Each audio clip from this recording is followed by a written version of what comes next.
Hai Romo.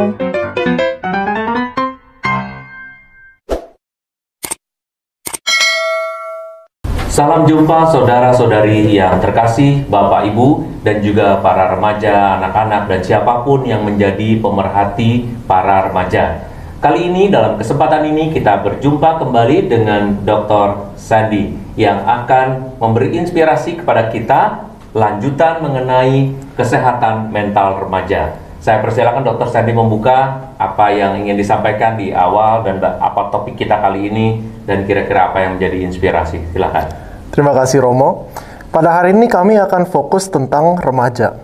Karena memang di dalam dunia penelitian, di dalam psychiatry, adult mental health, yaitu kesehatan mental dan penelitian soal dewasa, dan penelitian dan kesehatan mental remaja itu dua field yang berbeda. Itu dua fokus dan topik yang berbeda. Karena memang apa yang menjadi permasalahan, apa yang jadi stressor bagi orang remaja dan bagi orang yang sudah dewasa itu two different things, dua hal yang berbeda. Jadi hari ini kami akan membahas tentang tingkat anxiety, depresi, dan juga tingkat bunuh diri dalam remaja. Apa yang kita bisa lakukan sebagai satu gereja, apa yang kita bisa lakukan sebagai satu keluarga. Dan juga untuk para remaja, what can you do, apa yang kita bisa lakukan untuk diri sendiri, untuk meningkatkan kesehatan mental kita. Ya, sangat menarik apa yang akan kita bahas bersama. Maka Bapak Ibu, kalau Anda memerlukan suatu catatan, silakan mencatat hal-hal yang penting. Nanti Anda bisa DM kami. Yang pertama, Dr. Sandy Oni juga bisa menerima, ada Instagramnya juga. Nanti akan disampaikan di akhir. Dan juga Instagram ini, Instagram Erwin MSF, juga bisa Anda bertanya tentang kesehatan remaja. Dan yang terpenting lagi adalah Anda sendiri sebagai orang tua dan juga kalian para remaja yang mungkin saat ini sedang menyaksikan atau siapapun yang memperhatikan kesehatan mental remaja, kita dapat memperoleh informasi atau inspirasi apa yang bisa dilakukan terutama untuk para remaja dan kesehatan mentalnya. Oke, Sandy, sebetulnya kesehatan mental remaja, apa yang disebut dengan kesehatan mental remaja itu sebetulnya ada tingkat-tingkatannya atau memang mereka yang disebut sehat itu kayak gimana gitu? Jadi dalam kesehatan mental remaja itu it's very different, berbeda sekali kan sama kesehatan mental dewasa. Nah, selama berpuluh-puluh tahun kita selalu merasa oke, ini antara orang depresi atau tidak depresi, bipolar atau tidak bipolar, anxiety atau tidak anxiety. Dalam 10 tahun terakhir kita baru sadari bahwa nggak seperti itu. Nggak kayak nyalain atau matiin lampu. It's more that ada tingkat-tingkatannya, ada rates of depression, ada degrees of depression gitu. Jadi kan untuk para psikolog kita punya buku panduan, namanya DSM, The Diagnostic Statistician's Manual. Mungkin kalau kita ke dokter atau kita kemana, kan kita bilang, oh keluhannya saya batuk atau saya apa, mereka nggak buka buku dulu kan, baru cek, oh iya ini artinya kamu ini. Tapi untuk para psikolog dan psikiater, kita punya buku panduan yang DSM. Nah, di DSM tersebut, DSM sekarang udah DSM 5. Betul sekali Romo, kita sekarang udah DSM 5. Nah, kita dalam DSM tersebut, kita kan ada 5 revisi, kadang itu kan terus direvisi lagi. Karena kita mengerti bahwa nggak seperti antara orang yang depresi atau tidak. There's rates, there's dimensions of depression. Jadi meskipun seseorang atau seorang remaja tidak memenuhi semua kriteria untuk clinical depression, bukan berarti mereka baik-baik saja. Jadi ini pesan buat kita semua, just because you're a teenager, karena mungkin anak di rumah tidak seperti orang depresi, itu tidak berarti bahwa mereka fine-fine aja.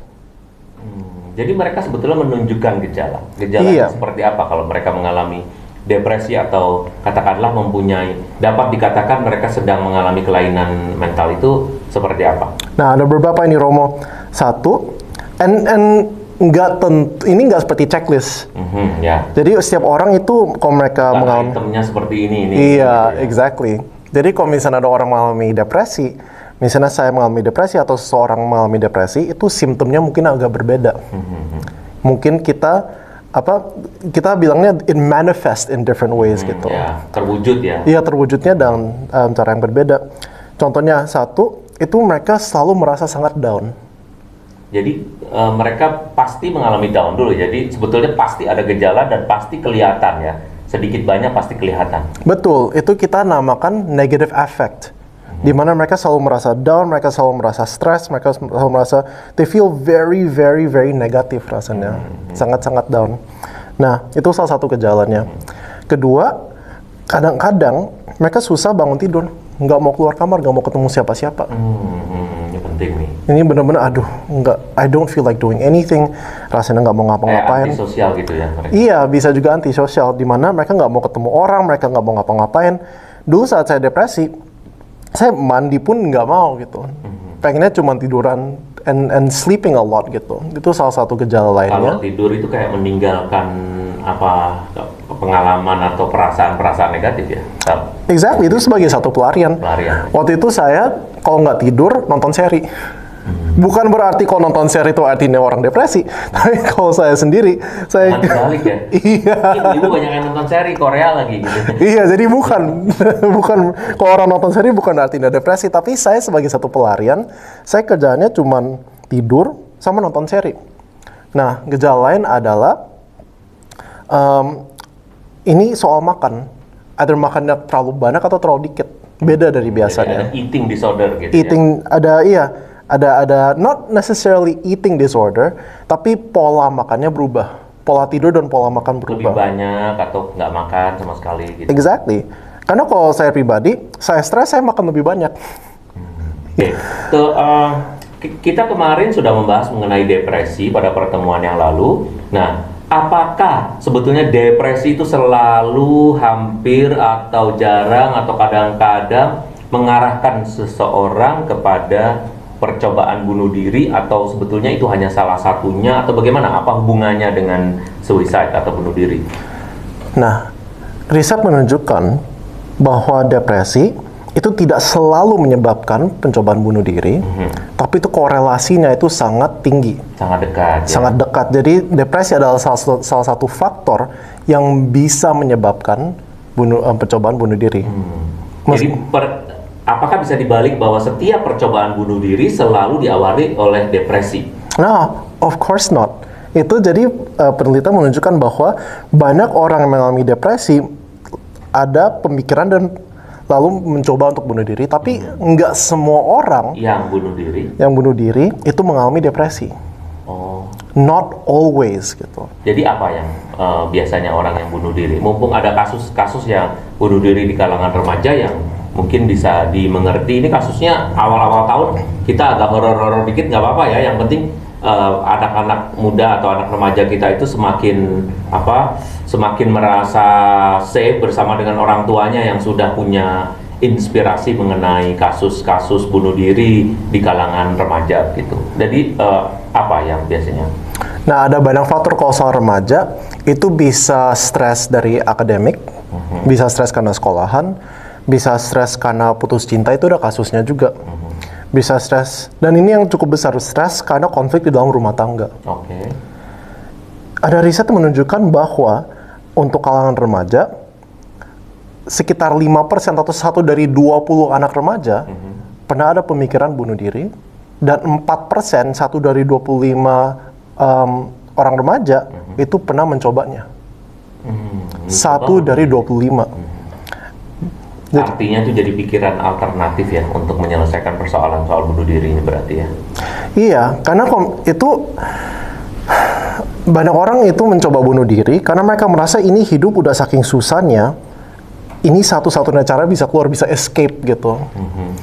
Pernah ada orang yang cerita gitu, dia pernah coba bunuh diri, dan dia bilang itu seolah dia dalam apartemen yang tinggi dan apartemennya lagi kebakaran, pilihannya 2, either stay dan kebakaran atau I jump and I die. Bagi orang yang mencoba bunuh diri, mereka rasanya udah pasrah, udah nggak ada harapan. Cuma punya 2 alternatif itu ya. Iya. Terbakar atau jadi dua-duanya mati sebetulnya. Iya, jadi dua-duanya sebetulnya selesai. Mereka bukan istilahnya they do it karena mereka merasa I have no choice. Oh.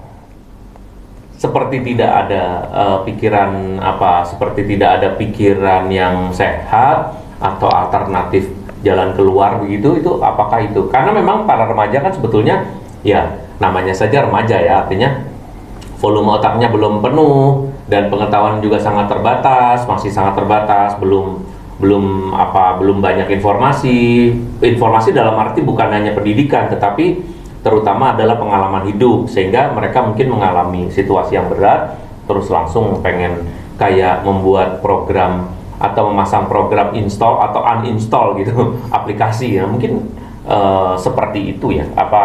Apakah memang karena itu, atau sebetulnya faktor ini kan banyak yang bertanya bahwa faktor bunuh diri itu memang ada orang yang punya bibit suicidal gitu. Apakah benar seperti itu, atau karena sebetulnya lebih banyak faktor luar, faktor yang muncul kemudian gitu artinya?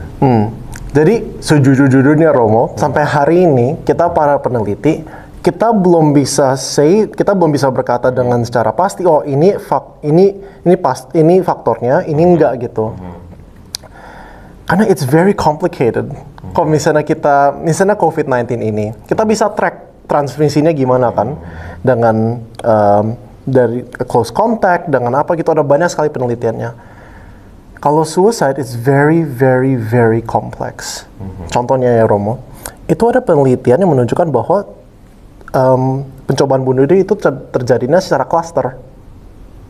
Apa maksudnya klaster? Kalau kita lihat misalnya ini peta Jakarta ini, atau peta Sydney atau peta mana gitu, itu terjadinya ada grouping, perkelompokan. Karena itu ada terjadi namanya suicide contagion. Menular dia ya? Menular. Jadi kalau misalnya ada riset menunjukkan bahwa kalau kita semakin banyak dengar tentang suicide, bunuh diri, atau kita kenal ada seseorang yang bunuh diri, maka akan muncul inspirasi gitu. Bisa, itu salah satu caranya, tapi the rate, danger untuk kita bunuh diri itu semakin meningkat. Kemungkinan faktor posibilitas untuk bunuh diri itu makin meningkat karena ada informasi itu. Exactly. Jadi salah satu hal yang menurut saya ini penting sekali buat didiskus. Akhir tahun lalu sempat ada satu anak yang meninggal karena bunuh diri. Dan ada gambarnya di Instagram, dan banyak orang yang share. Itu sebenarnya bahaya sekali.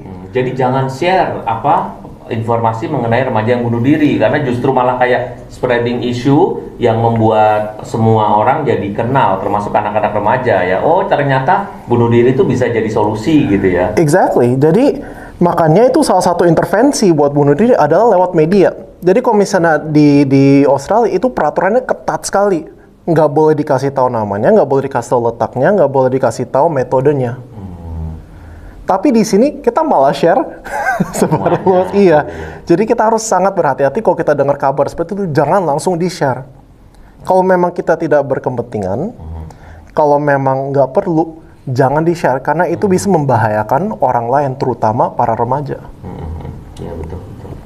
Nah, bagaimana kalau kita mau memberi inspirasi nih kepada para remaja agar mereka sadar bahwa ini tuh gejala kamu depresi, ini tuh gejala kamu mau salah satunya misalnya mau bunuh diri atau mau melakukan hal-hal yang ekstrim gitu. Apakah yang bisa dilakukan oleh para remaja untuk memahami diri mereka sendiri itu sebetulnya gimana? Exactly. Yang ini saya mau katakan pada para remaja, bahwa kita harus sadari kesehatan mental adalah tanggung jawab kita masing-masing. Diri sendiri ya? Diri sendiri. Saat saya kelas 2 SMP, saya sempat depresi berat. Tapi saat itu saya salahkan orang lain. Saya salahkan keluarga, saya salahkan sekolah, saya salahkan pihak lain. Dan nggak sembuh-sembuh. Kalau kita mau sembuh dan kita mau better secara kesehatan mental, kita harus bertanggung jawab atas kesehatan mental diri sendiri. Nah, bagaimana caranya? Pertama, kita harus identifikasi gejalanya. Kalau pikiran kita sudah mulai negatif, dan ini bukan cuma sekali, 2 kali berkelanjutan negatifnya.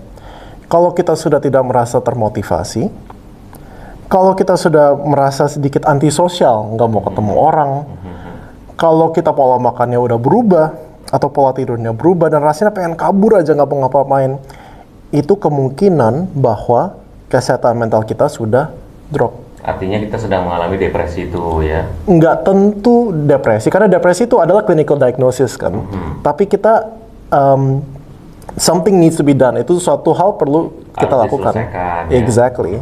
Nah, sama seperti, kan di salah satu rekomendasi COVID, kalau kita sudah mengalami gejala-gejalanya, kita batuk-batuk, kita mengalami demam, harus langsung tes kan. Sama, kalau kita sudah merasa down, dan ini udah cukup lama, Kalau kita merasa frustrasi dan stres setiap hari, maka something needs to be done. Suatu hal yang kita perlu lakukan something gitu. Nggak bisa didiamin aja. Somethingnya itu apa yang harus dilakukan? Karena kan biasanya kalau orang sedang mengalami situasi yang dia sendiri merasa nggak mau makan, dia sendiri merasa down, dia sendiri jam tidurnya jadi ngaco, terlalu sedikit atau bahkan terlalu panjang, pengennya nonton serial tadi itu terus, atau juga mungkin jadi antisosial. Apa yang kira-kira harus dilakukan? Maksudnya yang langsung misalnya bisa dikerjakan oleh remaja dalam situasi kalut seperti itu. Yap. Jadi ada beberapa hal yang bisa dilakukan, Romo. Yang pertama-tama adalah talk to someone. Kita perlu sharing. Ngomong ke orang lain ya. Iya, kita perlu sharing atau ngomong ke orang lain. Karena kita sebagai makhluk sosial, kita tidak bisa melalui ini sendirian. We cannot do this alone. Dan sering terjadi ke orang remaja, saya pun sebagai remaja waktu itu, sekarang udah nggak remaja, tapi dulu sebagai remaja. Wajahnya masih remaja, tapi dokter ini ya. Baru 28 soalnya. 27 atau 28 ya? 28 dong. Ya. Saat saya mengalami depresi, saya simpen. Nggak mau ngomong ke siapa-siapa, nggak mau sharing ke siapa-siapa. Sampai di satu titik saya merasa, oke, satu-satunya jalan adalah saya harus bunuh diri. Karena nggak ngomong sama siapa-siapa, salah menurut kamu? Iya, one of the things, karena ada riset menunjukkan bahwa dengan sharing aja, nggak usah ada solusi loh. Misalnya saya datang ke Romo, dan saya sharing ini masalah saya, meskipun Romo nggak ada solusi, itu stres level saya udah menurun. Stres hormon saya itu bisa menurun. Jadi dengan kita bisa sharing, kita curhat aja ke orang, dan ini nggak sembarang orang kita percaya, orang kita trust gitu kan. Dengan kita bisa curhat dengan orang, stres yang kita alami itu menurun pesat. Jadi that's the first thing, kita cari orang kita percaya, bisa teman, bisa guru, bisa Romo, bisa konselor, tapi we need to share. Dan terutama sebetulnya orang tua ya yang paling efektif membantu ya. Iya, masalahnya kalau dia merasakan ada pengalaman, tapi justru pengalaman negatifnya sama orang tua itu yang menyulitkan. Exactly. Maka orang tua seharusnya juga harus membuka diri pada anak-anaknya, terutama kalau terjadi kelainan-kelainan habit seperti yang tadi ya, tidurnya kebanyakan atau terlalu sedikit, nggak mau makan atau mungkin makannya banyak, nggak mau ngomong berhari-hari. Nah berarti di situ tuh orang tua sebetulnya paling dibutuhkan ya, terutama kalau memang mereka ada masalah dengan orang tua, itu yang sebetulnya lebih repot ya. Exactly. Nah the problem is, seringkali orang tua tidak bisa identify bahwa ini anak sedang stres. Nah, contohnya nih, ini yang sering terjadi. Kalau misalnya anak, ini kalau ada stres, kadang-kadang mereka makannya lebih banyak. Kan? Mereka stress eating gitu. Orang tuanya bukan malah tanya, oh how are you doing? Kamu gimana? Malah dibilang, kamu kok gendutan ya? Malah ditambah body shaming lagi ya? Exactly. Jadi it's very very important bahwa kalau misalnya kita lihat ada gejala-gejala itu dalam seseorang, terutama remaja, udah kita tanya, how are you doing? Kamu gimana gitu? Is everything okay? Kamu mau sharing, kamu nggak mau sharing, nggak apa-apa, I'm here. Justru ada banyak orang tua yang saat anaknya nggak mau sharing, mereka malah lebih forceful gitu, lebih paksa gitu. Tapi nggak apa-apa, give them space. Karena sebagai orang remaja yang sedang mengalami puber, dunia ini sangat membingungkan. It's very very confusing. Ini sangat-sangat stressful gitu. Jadi kalau mereka belum siap sharing, nggak apa-apa. Tapi paling nggak ditemani. Gitu. Paling nggak ditemani. Nah, yang pertama kan apa yang bisa lakukan, sharing dengan orang kan. Kedua, kalau perlu dan ini nggak ada salahnya, kita cari professional help. Kita bicara dengan konselor atau psikiater. Kita masih ada stigma bahwa kalau misalnya yang perlu ketemu konselor atau psikiater itu cuma orang gila. Padahal nggak seperti itu kan. Terutama di Indonesia loh. Terutama di Indonesia. Konselor tuh kurang laku dalam arti itu karena kurang berguna, karena justru bukan konselornya yang nggak bisa, tetapi justru masyarakat yang mungkin kurang percaya diri untuk berhadapan dengan konselor. Mereka merasa tadi itu, kalau saya ketemu dengan konselor, apakah saya nanti kelainan jiwa, gila, atau nanti malu gitu, kok kayak orang nggak beres nih gitu. Padahal sebetulnya ketidakberesan itu ada tingkatan-tingkatannya ya. Jangan sampai udah parah banget baru ketemu sama konselor atau psikolog sehingga mungkin malah penyakitnya juga makin sulit disembuhkan gitu. Exactly, karena memang Kalau saya sharing sama teman, saya curhat sama teman, dan saya curhat kepada psikiater psikolog itu berbeda. Sama seperti kita kalau ke dokter itu beda fungsinya dengan kita sharing sama teman. Ada professional help, ada tekniknya, ada obatnya yang bisa membantu kita. Itu yang kedua. Yang ketiga yang kita bisa lakukan adalah membuat namanya self-care plan. Self-care plan, bahasa Indonesia apa ya, Romo? Self-care jadi plan. rencana untuk perawatan diri atau Iya, pembebasan betul, diri betul. atau mungkin mengobati diri. Nah, itu caranya kita perlu list. Dalam setiap kehidupan seseorang itu ada paling nggak 4 area yang berbeda. Dan untuk kita bisa sehat secara emosional, kita perlu memenuhi 4 area tersebut. Yang pertama adalah physical, yaitu physical health, itu kita makannya benar, kita tidurnya benar, kita olahraganya benar. Yang kedua adalah relationship. Kita perlu hubungan sosial, kita perlu ada teman curhat, kita perlu ada komunitas, perlu ada teman gitu. Yang ketiga adalah spiritual dan emotional. Nah, dalam konteks kita tuh doa ke gereja, itu apapun yang bisa, dalam bahasa Inggrisnya something that makes us, perspektifnya diluaskan gitu, bigger than ourselves. Bagi orang itu mungkin mereka bisa jalan-jalan, jalan ke walking in the forest gitu, mereka bisa trip, bisa retreat. Yang terakhir adalah intellectual atau useful. Kita belajar hal baru, kita produktif. Jadi mengisi dengan pengetahuan ya. Exactly, dan intellectual and productivity. Karena working is actually very healthy. Bekerja itu suatu hal yang sangat sehat buat kesehatan mental kita. Kita merasa lebih produktif. Jadi harus jangan mager ya, kalau istilah anak sekarang tuh mager atau males gerak. Jadi seolah-olah dengan ya udah saya diem aja, nanti juga selesai sendiri. Malah justru sebetulnya dengan melakukan sesuatu, melakukan aktivitas itu sesuatu yang baik. Olahraga-olahraga kecil, kalau mungkin sekarang ini nggak perlu beramai-ramai, tapi bisa dilakukan sendiri di rumah gitu. Kalau perempuan mungkin lebih banyak yang bisa dilakukan ya di rumah, karena mungkin bisa senam atau mungkin apalah yang bisa dilakukan dance sendiri. Tapi kalau laki-laki ya mungkin bisa main basket sendiri atau berdua dengan saudaranya di rumah.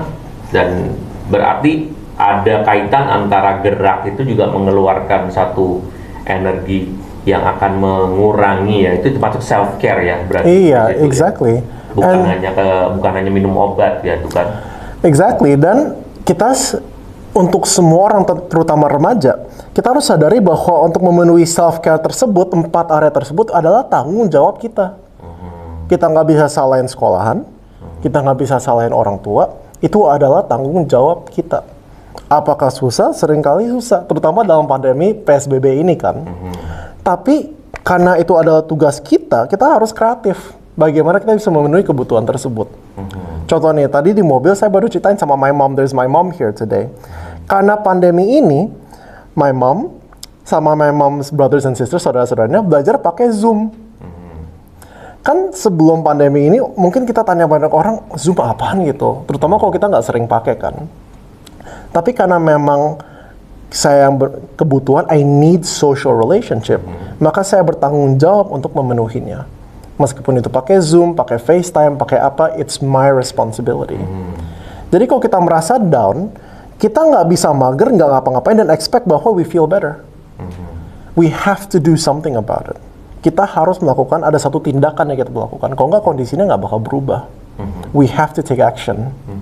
Yeah. Jadi harus ada action yang diperlukan. Saya menggarisbawahi lagi.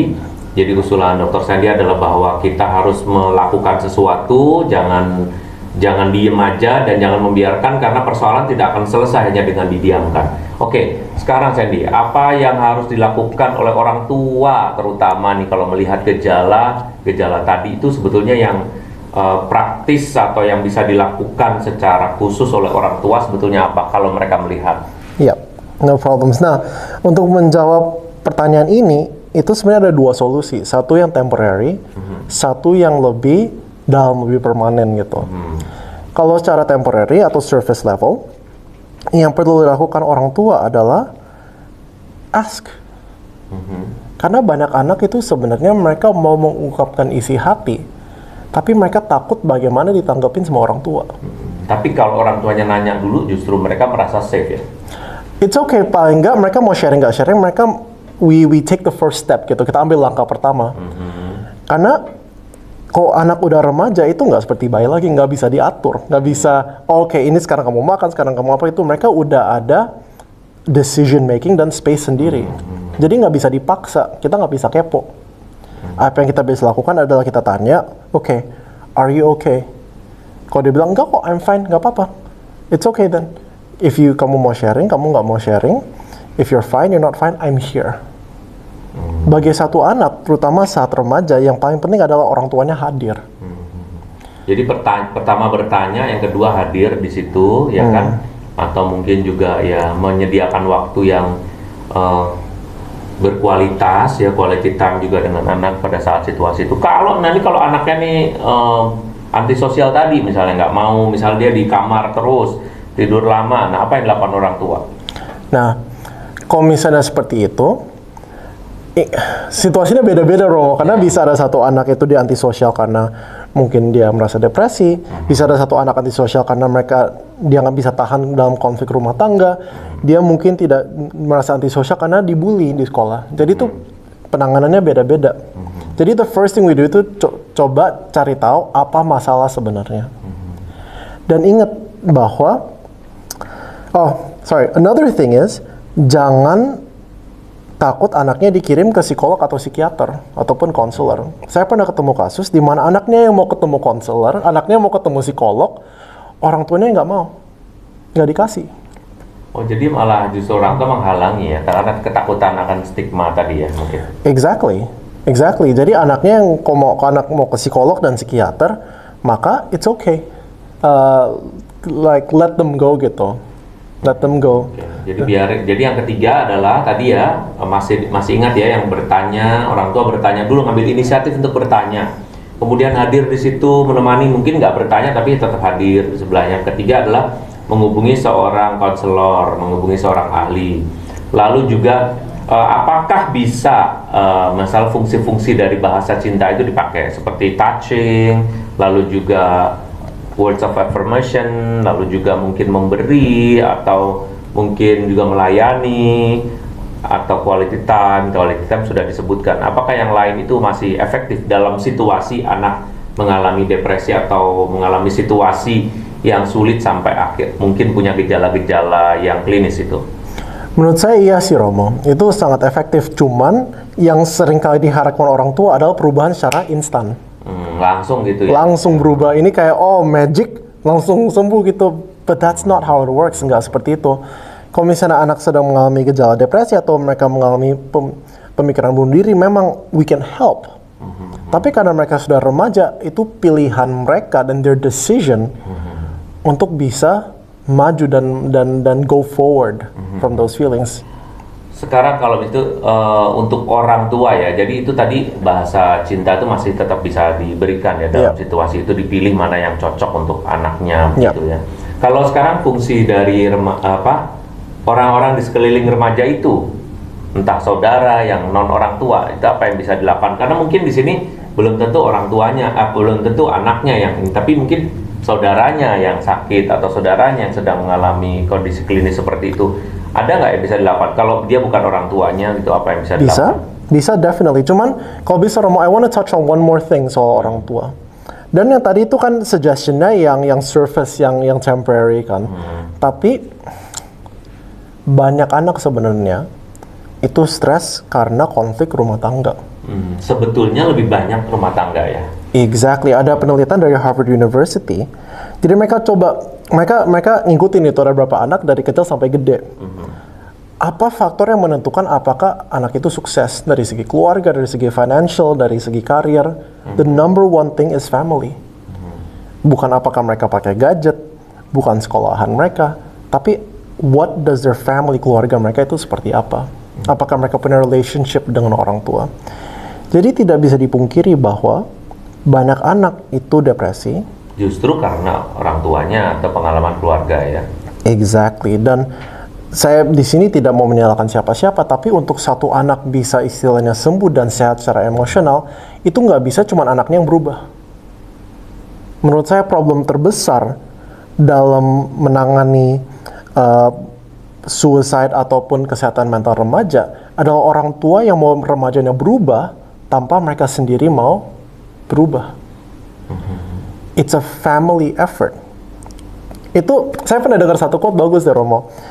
Anak itu nggak bisa ditangani cara manufacturing. Apa ya manufacturing itu kayak nggak bisa dicetak kayak gitu, gitu ya, nggak bisa kayak pabrik. Gitu ya. Iya, mereka nggak robot soalnya. Lebih ke agriculture, agrikultur. Kayak planting gitu. Planting ya, iya. Jadi kita gitu ya. menanam. Jadi benar-benar. Tanaman. Exactly. Kita kasih tanah yang subur, kita airin, and then we give them space. Kita nggak bisa paksa. Kan kalau misalnya saya tanam toge, saya mau omelin togenya nggak bakal lebih cepat kan tumbuhnya. Saya mau paksa nggak bisa lebih cepat tumbuh togenya. Tapi saya kasih environment yang baik, saya give them space untuk komunikasi, dan mereka akan bertumbuh. Betul. Menarik ya, jadinya sebetulnya bukan karena kemauan kita, Sembul ngapain begitu, ngapain sih tidur mulu, ngapain kamu nonton gituan terus, nah kan orang biasa gitu kan, iya. Maunya segera sembuh, tapi itu justru seruan-seruan seperti itu malah bikin anak-anak remaja menjadi kalut ya, mungkin ya lebih bingung juga, udah masalah dari dalam dirinya ada, ini malah dikata-katain, tambah gemuk tadi, atau mungkin tambah kurus, atau mungkin juga malah dibilang mager, dibilang apa, sehingga malah menambah. Padahal sebetulnya kebutuhannya justru bukan itu, tetapi lebih ke perhatian ya. Exactly. Makanya salah satu terapi yang cukup efektif adalah terapi keluarga. Kalau misalnya saya punya... Seperti apa tuh terapi keluarga? Mungkin bisa di-share. Bisa. Ada satu terapi keluarga yang bagus, namanya attachment-based family therapy. Attachment-based family therapy. Attachment itu apa? Attachment adalah hubungan antara orang tua dan anak. Dan mau diteliti seperti apapun, tidak bisa dipungkiri bahwa hubungan orang tua dan anak itu satu hal yang sangat-sangat erat. It's very, very, very important in everything gitu. Contohnya aja, I remember tahun 2017 nenek saya meninggal, ama saya meninggal, dan kita di Australia. And I remember saya lagi di kamar itu, dan kebetulan saya, my mom dan adik saya adalah keluarga terakhir yang ketemu my nenek sebelum dia meninggal the next morning gitu. And I see my mom. Malam itu kita suapin puding. Karena my grandma, nenek saya itu dia suka puding gitu. And saya melihat even until kalau misalnya one day I grow older gitu. Hubungan antara orang tua sama anak, it's still there. Nah, maka terapi tersebut itu coba reparasi hubungan orang tua sama anak. Jadi apa yang dilakukan? Terapisnya ada di sana, ada orang tua, ada anak, dan kalau mereka berantem, biarin berantem. Tapi terapisnya lihat, oke, ini loh, this is the miscommunication, ini permasalahannya.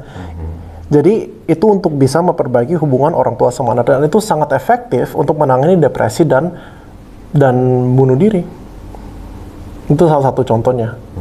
Jadi sebetulnya itu peran keluarga sampai sejauh ini tuh sangat penting dan sangat mempengaruhi bagaimana suatu kesehatan mental yang terganggu itu bisa mengalami perbaikan atau bahkan penyembuhan ya. Exactly, Romo. Soalnya yang kan wherever I go I talk about family gitu kan. Karena menurut saya keluarga itu sangat penting. And of course Romo is the head as well gitu. Dan banyak orang tua datang kepada saya, mereka banyak bertanya tentang gadget, tentang film, tentang game. Itu memang ada peranannya. Tapi kalau hubungan orang tua sama anak itu baik, kalau keluarga itu rukun, it doesn't matter. Yang nomor satu faktor terbesar adalah apakah di dalam keluarga tersebut it's a healthy family. Nah, ini perbedaannya, there is no such thing, nggak ada yang namanya perfect family kan. Kita sebagai manusia nggak ada yang sempurna, tapi ada yang namanya keluarga yang sehat, di mana anak-anak diperbolehkan untuk mengungkapkan emosi dan opini mereka tanpa dihakimi atau diceramahin. Makanya saya banyak ketemu anak, mereka nggak mau sharing sama orang tua, karena mereka baru ngomong dikit langsung diceramain. Jadi it's very... dikit-dikit nasihat ya. Jadi. Iya. Kadang-kadang mereka cuma perlu... Ibu tuh demen banget loh kalau suruh nasihat itu kayak berguna gitu. Padahal belum tentu nasihatnya itu efektif ya kan. Terutama dalam situasi yang si anak sendiri mengalami pengalaman yang tidak nyaman, atau pengalaman dia bingung, atau bahkan pengalaman sedang kalut yang sampai membuatnya nanti bisa mengarah ke situasi klinis yang tadi disebut depresi gitu. Nah, Sandy, apa yang bisa dilakukan nih barangkali oleh para psikolog kalau ada yang mereka ditanyai atau mereka didatangi atau mungkin mereka harus menangani kasus-kasus suicide dari para remaja maupun situasi depresi, sebetulnya konselingnya tuh dasarnya tuh seperti apa untuk anak-anak yang suicidal atau anak-anak yang mungkin punya pengalaman mau mengakhiri hidupnya lah gitu. Itu biasanya seperti apa? Yep, absolutely. Jadi cara menangani anak itu berbeda menurut risk of suicide-nya, suicide risk-nya. Resiko bunuh dirinya ya berdasarkan. Iya. Atau maksudnya kemungkinan besarnya dia mau bunuh diri ya? Iya, betul. Jadi kalau misalnya menurut penelitian tentang suicide, kalau misalnya orang ada pemikiran mau bunuh diri, itu ada satu waktu, kan mereka punya pemikiran bisa stres itu bisa berbulan-bulan, bisa berminggu-minggu kan Romo.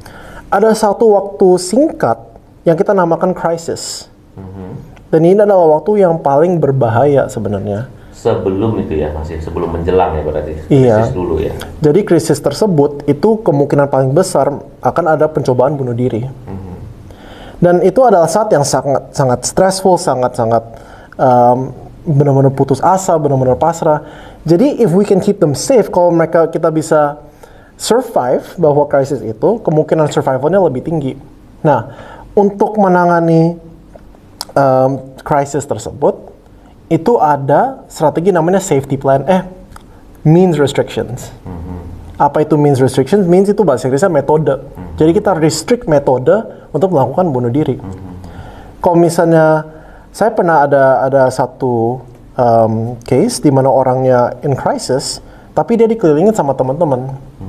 Then the first thing I say, okay, kalau ada benda tajam, kalau ada obat-obat, simpen.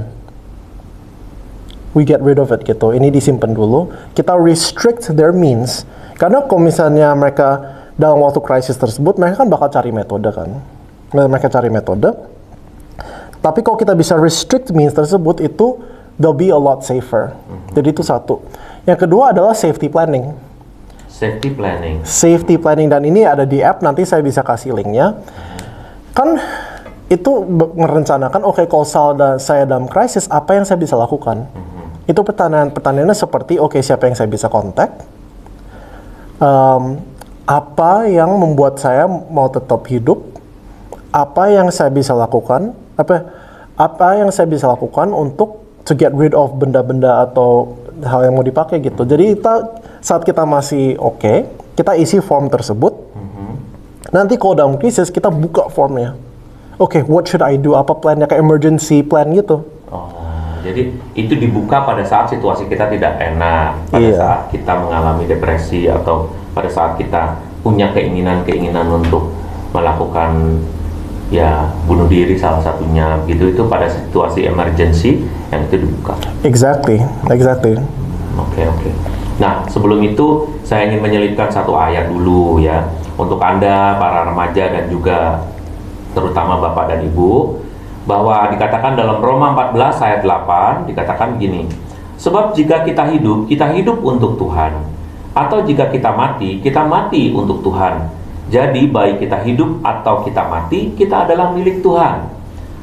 Bapak Ibu dan juga adik-adik remaja yang terkasih, kalian harus tahu bahwa hidup itu bukan semata-mata melakukan sesuatu, mengalami sesuatu, lalu mengambil hasil dari sesuatu yang kita kerjakan. Bukan hanya itu. Kadang-kadang kalau kita belajar, kita pengennya dapat hasil yang baik atau hasil yang buruk. Kalau yang buruk kita down, kalau yang baik kita happy. Tapi kalau hidup selalu hanya untuk sesuatu yang berada di luar, sesuatu hasil yang memang penting, tetapi bukan hanya itu, maka kita akan sering mengalami naik turunnya mood atau naik turunnya pengalaman kebahagiaan.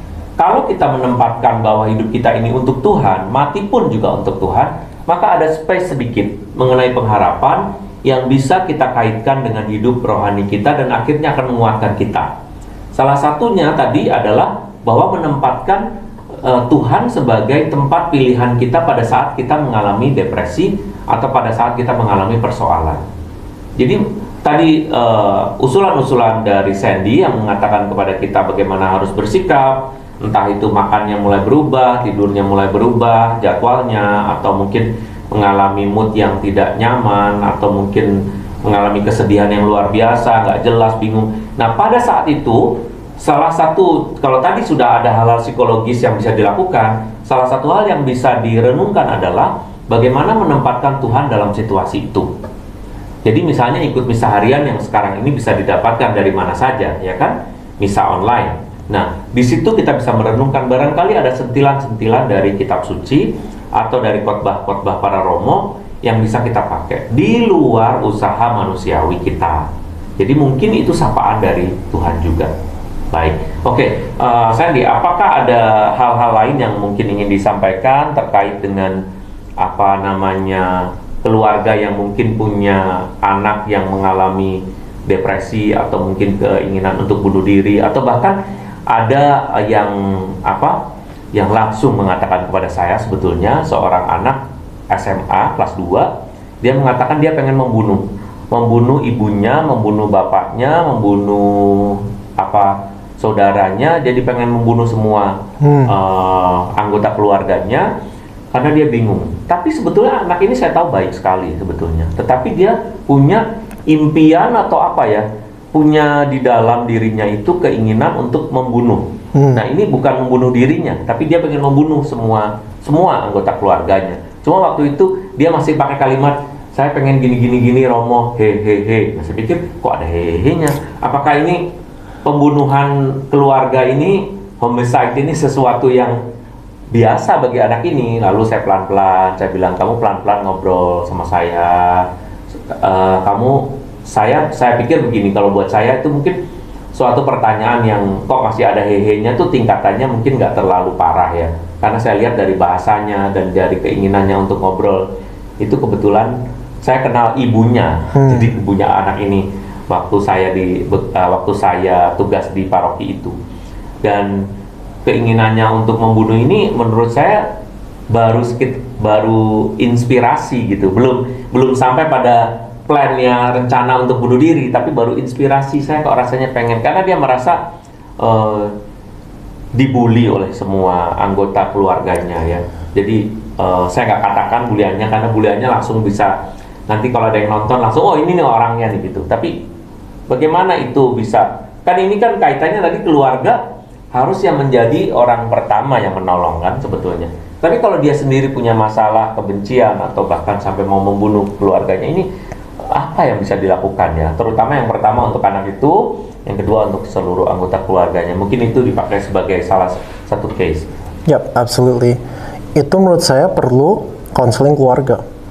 Karena kalau misalnya dia terus dibully sama keluarganya, maka ini punya keinginan membunuh keluarganya, it's only the tip of the iceberg. Ini salah satu simptom yang ada seperti itu ya, tumbukan es ya, mungkin betul sekali, salju ya, tumbukan gunung salju ya. Iya. Yang di bawahnya lebih gede dari atasnya gitu. Exactly, karena dia udah pasti mengalami amarah, stres, kepahitan yang cukup parah sampai bisa punya pemikiran seperti itu. Dan kalaupun dia tidak hopefully like he doesn't hurt his family, dia tidak menyakiti keluarganya secara fisik, itu luka dan isunya akan terus ada di sana. Lots and lots of issues yang nanti akan mempengaruhi kehidupannya yang when he gets older gitu. Nah, untuk menangani itu tersebut perlu ada counseling keluarga. Karena banyak sekali keluarga yang mengirim anak ini, fix my child. Perbaikin remaja saya, perbaikin anak saya. That's not how it works. Karena memang saya sebagai psikolog gitu, peran keluarga itu jauh lebih besar. Jadi harus dari orang tuanya, harus dari family-nya yang rekonsiliasi. Dan harus berani. Dan ini susah sekali, keluarga, terutama orang tua harus berani minta maaf. Kalau memang itu kejahatan, dalam tanda petik kejahatan bullying kepada anak itu dilakukan oleh seluruh keluarga ya. Exactly. Misalnya bukan kejadian sebenarnya, tapi misalnya tuh anak kata, kamu tuh gendut banget, kamu tuh hitam banget, beda banget sama kami semua, misalnya kayak gitu. Itu kan juga sebetulnya body shaming ya, yang juga yang bisa membuat si anak, kita nggak tahu bagaimana perasaannya atau bagaimana pemikirannya, dari sudut pandang dia, apakah keluarga mencintainya, gitu-gitu. Mungkin saya kira itu yang harus diperhatikan ya. Jadi seluruh keluarga harus ikut konseling ya nih. Harus ikut konseling karena it's a family issue. Kalau misalnya sampai hal itu bisa terjadi, karena setiap orang kan punya blind spot, Romo. Mungkin mereka merasa itu hanya lucuan gitu, hanya jokes, tapi itu mungkin bisa menyakiti anak tersebut. Kalau memang itu terjadi, they have to apologize, harus minta maaf. Selain itu ada satu hal yang menurut saya penting sekali, yaitu topik tentang life traps. Nah, life traps, saya coba jelasin dengan cara yang simple gitu. Jebakan hidup ya nih. Exactly, jebakan hidup. Kalau kita punya pengalaman masa kecil, yang lalu membuat kita memandang dunia, memandang diri sendiri, memandang sesama dengan cara yang berbeda, itu nanti akan mempengaruhi kita di masa depan. Contohnya nih, saat saya kelas 2 SMP, kan orang tua saya divorce. Saya lalu merasa bahwa saya tidak disayang. Saya di-abandon, ditinggal gitu. Oleh kedua orang tua. Dalam keputusan mereka gitu. Iya, something like that gitu. Nah, saya lalu dalam setiap hubungan mau antara teman, secara romantis, saya selalu takut di-abandon. Saya selalu takut ditinggal. Sampai hari ini, ditolak lah gitu ya. Iya, ditolak, di-reject, di-abandon gitu. Saya dengan siapapun juga, kalau misalnya saya merasa abandon, saya langsung takut gitu, itu selesainya nggak bisa dengan orang tersebut, harus diselesaikan dengan isu yang masa lalu. Saya harus selesaikan life trap yang dari dulu untuk bisa memiliki hubungan masa lalu yang sebetulnya berulang kembali, relapse, dan kita kaitkan dengan pengalaman sekarang yang padahal belum tentu isunya sama yang dulu ya. Exactly, makanya banyak orang tua mereka tidak sadar, kan kita punya blind spot, banyak orang tua punya life trap, dan itu akhirnya yang kena anak. Dan masalahnya kita seringkali nggak sadar bahwa kita memiliki namanya life trap. Jadi, kalau misalnya it's very very simple sih, nggak gampang tapi it's very simple. Kalau mau anaknya lebih sehat, orang tuanya juga harus sehat. Harus konseling, harus berani buka luka mereka dan sakit mereka dari masa lalu, diberesin, and you will have healthier children. Maka keluarga akan lebih sehat. Ya. Benar, jadi kalau kita kaitkan dari sejauh ini, Bapak Ibu dan teman-teman atau adik-adik remaja, kita harus benar-benar menghayati kehidupan berkeluarga kita itu dengan benar ya. Jangan merasa bahwa keluarga itu sebagai hambatan, atau meskipun ada persoalan kita selesaikan bersama. Jangan merasa bahwa keluarga kita itu sebagai penghalang kita untuk bahagia. Justru sebetulnya kebahagiaan kita itu berasal dan berawal dari kehidupan pengalaman kita dalam hidup keluarga. Dr. Sandy dan juga teman-teman yang menyaksikan atau yang Anda yang mungkin belajar dari kami, dari inspirasi pada kesempatan kali ini, terima kasih atas perhatiannya. Terima kasih sekali lagi Dr. Sandy. Wah, sebentar lagi ini mau balik lagi ke Australia ya. Semoga kita masih bisa memperoleh informasi lagi dari Sandy di lain kesempatan. Tetapi saya kira saat ini kita cukupkan sampai sekian. Semoga Anda semua mendapatkan informasi yang penting, dan terutama bukan hanya informasinya, tetapi Anda bisa melakukan dalam prakteknya. Mari kita berdoa, kita ingin agar keluarga kita baik-baik saja dan saling mendukung, sehingga di awal tahun ini semua yang kita kerjakan semata-mata untuk memuliakan Tuhan. Terima kasih sekali lagi Sandy, dan juga ini mamanya yang ada di studio bersama dengan kami. Terima kasih atas perhatiannya dan juga mengarahkan para keluarga di seluruh Keuskupan Agung Jakarta, bahkan di beberapa keuskupan yang lain yang sedang menyaksikan siaran kami ini. Semoga Tuhan memberkati kita. Mari kita berdoa. Dalam nama Bapa dan Putra dan Roh Kudus. Amin. Allah Bapa yang Maha Baik, terima kasih Engkau telah memberi kesempatan kepada kami untuk belajar tentang kehidupan. Berkatilah putra-putri kami, terutama para remaja yang sedang mengalami kesulitan. Semoga segala sesuatu yang sudah kami peroleh melalui pelajaran pada malam hari ini dan inspirasi-inspirasi hidup membuat kami semakin cerdas, membuat kami semakin bijaksana, sehingga apa yang terjadi di dalam keluarga jangan sampai menyakiti hati anggota keluarga, terutama para remaja dan anak-anak. Terima kasih ya Tuhan, Engkau selalu menjadi inspirasi yang terbaik bagi kami, sebab Engkau Allah yang mengasihi demi Kristus Tuhan dan pengantara kami. Amin. Semoga Allah yang Maha Baik memberkati kita dalam nama Bapa, Putra, dan Roh Kudus. Amin. Terima kasih, Tuhan memberkati. Terima kasih, Sandy. Thank you, Romo.